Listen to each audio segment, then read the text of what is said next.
And we know that in all things God works for the good of those who love Him, who have been called according to His purpose. Romans 8:28. Hi, and welcome to Back2Faith, a channel where I'm going to explore how my faith in God has changed my outlook on life. Today I just want to talk a little bit about me and my journey so far.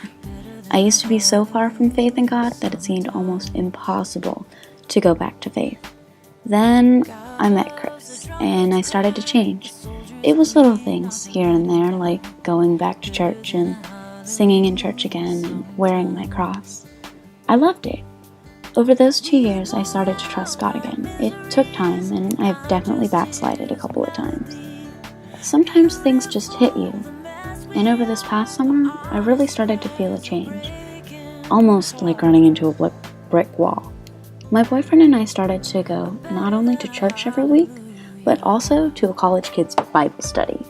We studied the book Crazy Love, Overwhelmed by a Relentless God by Francis Chan. It's an amazing book, and I highly recommend it. It made me think about myself. So, naturally, I went and bought it. And it's upside down. I went and bought it. I bought it because I wanted to read more than just what we were reading on Tuesdays. I learned that while I was reading it, I learned that I was a very lukewarm Christian and that I needed to change. And I've started on that journey back to faith.